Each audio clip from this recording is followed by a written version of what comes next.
Hi, welcome to Tech Tips and Tech Stuff. My name is Ron, and today I want to give you 7 tips for editing in Vegas Pro 17, 18, and earlier versions as well. Now, if you're new to this channel, please subscribe for more videos like this, and if you're a returning subscriber, thank you so much. You're like my best friends. So let's get started here. Okay, this next clip is a clip of a Calgary Tower taken on November 2nd, 2020. Just a boring static clip, handheld and stabilized. Let's make it more interesting. So what we're going to do is go Event Point and Crop. Let's push the cursor to the end. It'll automatically create a keyframe for us.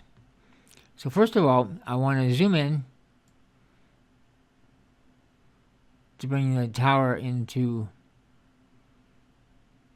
the main feature. Now I want to change this right here to move in X only, because I don't want it jumping around. I only want it to move side to side. I want to get this in the center. Just move it over a bit to get in the center. Good. Now let's check on this to move in Y only. And let's just bring this up a bit. We're tilting up. And I'll make the tower is the kind of center attraction. So let's clear this and play it back. So instead of doing it in camera, zooming and zooming in, panning and tilting, it's better to do it in software because it's more smoother and gives a lot better effect. So zooming in, it's now becoming center, and now going up. We're tilting up. This tip lets you select fades, the same fade, on the multiple clips at the same time. So here we have 2 videos with audio. So holding the control key down, highlight each clip,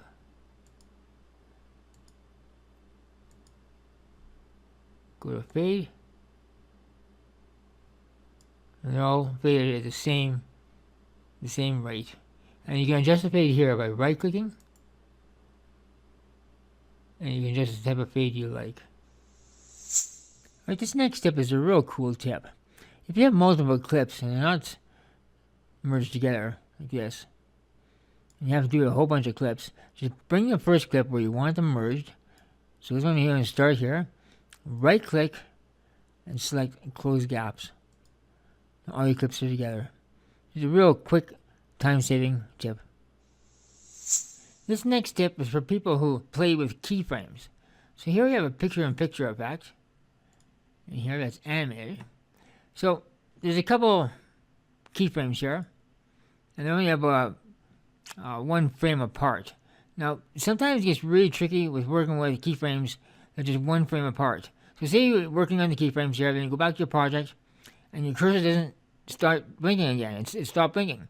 So you have to kind of activate it again so you can move keyframes with the arrows. You can either do it real carefully, like zoom in, just click on it real carefully, but a lot of times it moves, just like that.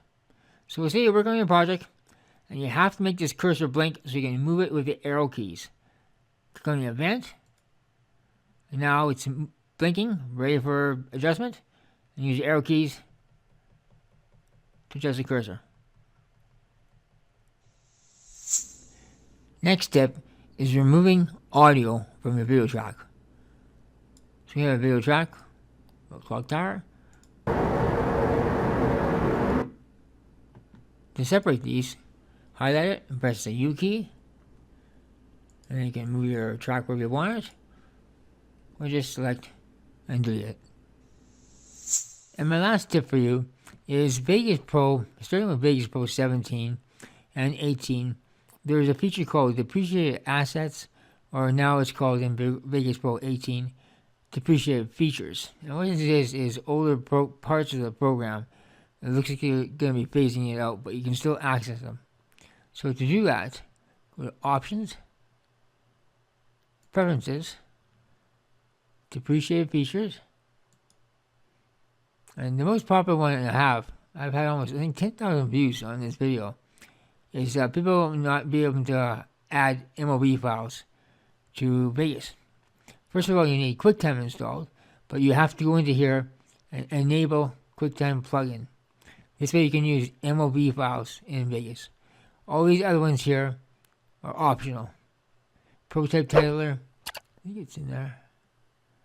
Right here, Prototype Titler is another good one if you're used to doing some of my old tutorials on different effects. But these, in my opinion, these are going to be discontinued in the future. So make use of them now. If you found this video helpful in any way, please give it a thumbs up, subscribe, and as always, thank you for watching.